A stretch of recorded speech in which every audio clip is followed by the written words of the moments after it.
There's a moment you probably know exactly. Someone asks something of you. A favor, a plan. One more thing added to a pile that's already too heavy. And before you've had time to think, before you've checked in with yourself at all, you've already said yes. And in the beat that follows, something in you goes very quiet, not surprised, just quiet. Because it happened again. And the part that's hardest to explain to anyone who doesn't know this pattern, the part that doesn't make it into most of the content about people-pleasing, is that you knew.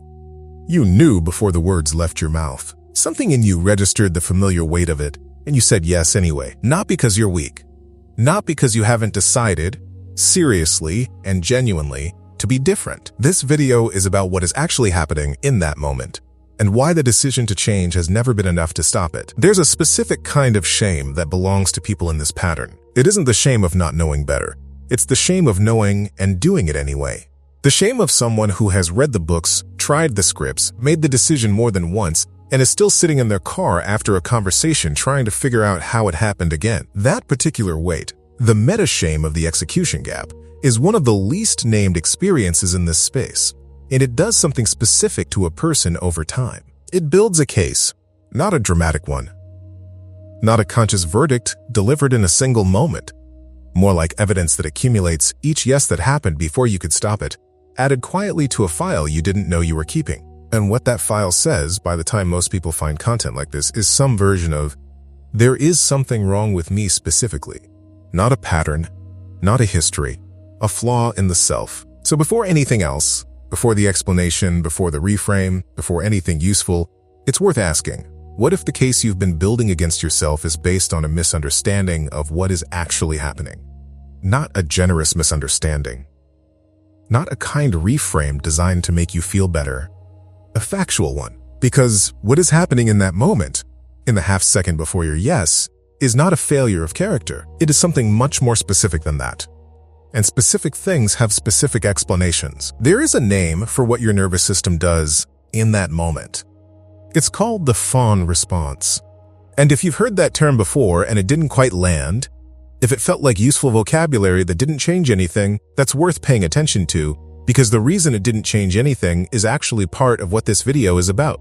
But first, what it actually is. When the nervous system perceives a threat, and for people who grew up in environments where someone else's emotional state was unpredictable or dangerous, that threat can be something as small as a pause before someone responds, or the particular tone of a request, or the anticipation of disappointing someone. The nervous system does not consult you. It runs a program, and the Fawn response is one of those programs. Alongside fight and flight and freeze, Fawn is the response that says, the safest thing to do right now is make this person comfortable. Agree, accommodate, smooth it over. Do not create friction. Do not give them a reason to turn toward you in anger. Research on trauma responses consistently shows that fawning compliance as a survival strategy develops most strongly in environments where conflict or disapproval carried real consequences. Not imagined consequences, real ones. Here's the thing almost no one says clearly enough. The yes that you hate is not the problem, it's the solution. An old one, a solution that made complete sense at the time it was learned. But a solution. At some point, probably long before you had words for it, your nervous system learned that compliance kept something safe. Maybe it prevented an outburst. Maybe it kept the peace in an environment where peace was fragile. Maybe it earned you something that felt like love from someone who gave it conditionally. Whatever the specific origin, the learning was real, and the nervous system is very good at holding on to learning that once worked. So now you have a name for it. The Fawn response, a survival program, not a flaw. An adaptation. And if you're like most people who've gotten this far, you may have already known this, and it may have already not been enough. Which brings us to the part that doesn't get said. Knowing about the Fawn response does not stop the Fawn response. Not because the information is wrong, because of where the response lives in your body and where the understanding lives. When something your nervous system has coded as a threat appears, a request, a disappointed tone, the anticipation of conflict, the response that fires is subcortical. That means it happens below the level of conscious thought. The amygdala, the part of the brain that processes threat, registers the signal and begins the Fawn sequence before your prefrontal cortex, the part where reasoning and decision-making happen, has had time to be consulted. In plain terms, your body has already started saying yes. before your mind has had a chance to weigh in. This is not a metaphor. This is the sequence. And it's why the decision to be different keeps not surviving contact with the actual moment. You are trying to override a survival response with a decision. Those don't live in the same part of the brain. That is not a self-discipline problem. That is an anatomy problem. And here is what that means for the case you've been building against yourself. Every time you failed to say no, every time the yes happened before you could stop it, you were not failing to execute a decision you had made. You were experiencing a subcortical response moving faster than conscious thought. And you blamed yourself for not being quick enough to stop something that, by definition, happens before you're aware it's happening. That is not a moral failure. That is a description of how threat responses work in a nervous system that learned a long time ago that compliance was safer than conflict. The people who told you to just say no, the content that gave you scripts and frameworks and decision trees, it wasn't wrong exactly. It was just addressing the wrong level. You cannot think your way out of a response that happens before thought. What you can do, and what actually works, is something different. And it starts much earlier in the sequence than the yes. If this is landing somewhere real, if something in this is the explanation you've been looking for, and you want it somewhere you can return to, there's a field guide in the description that maps exactly this. What the Fawn response looks like as it activates, how to recognize the moment before the yes, and what your nervous system is actually doing in that half second. The link is in the description and in the pinned comment.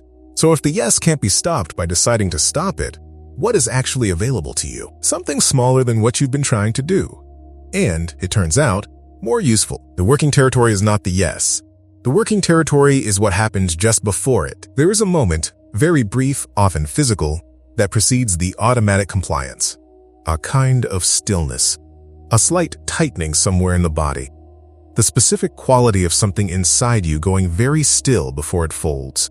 That moment, the freeze before the yes, is where this actually starts. Not because noticing it will stop the yes. Not at first.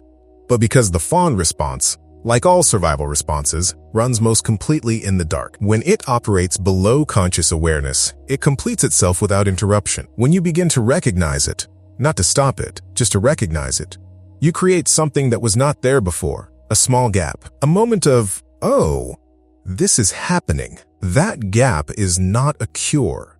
It is not a transformation.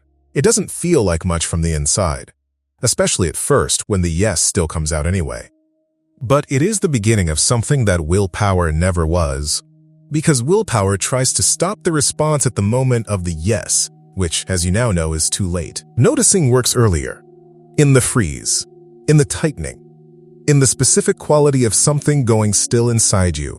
And here is the other thing that changes when you understand what is actually happening.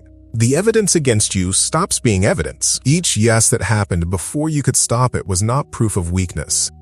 It was proof of a nervous system doing exactly what it was trained to do. You are not someone who keeps failing to execute a simple decision. You are someone whose survival response is faster than conscious thought, which means the work is not about trying harder. It's about working at the right level, in the right place, at the right moment in the sequence. That is a different project than the one you've been attempting, and it is a project that does not require you to be different than you are. If you want this mapped out somewhere, you can come back to the what, the when, and what to actually look for in your own body. The field guide in the description was built for exactly this moment. Link is there and in the pinned comment. What was the moment you realized this was bigger than just needing more willpower? And what did that recognition feel like? You didn't become this way because something is wrong with you. You became this way because, at some point, this response kept something safe. It worked. And your nervous system, which is very good at its job, which takes its job seriously, which has been protecting you since before you had words for any of this, kept doing it. Not because you're weak. Not because you don't know better. Not because you haven't tried. Because training does not respond to willpower. Because survival responses move faster than decisions.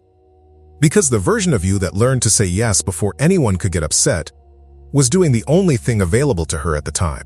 What changes now is not the pattern disappearing. What changes is that you stop being the evidence against yourself. The case you've been building, every yes that happened too fast, every moment you watched yourself from the outside and felt the shame of it, that case was built on a misreading of what was happening, not a weakness running. a survival response running. Those are different things. One of them says something about your character. The other says something about your history. The work from here is smaller than what you've been attempting, and more specific than what you've been given. It starts in the freeze before the yes. In the moment, something inside you goes still. That moment is not nothing. That moment is where you live now. That's where this starts.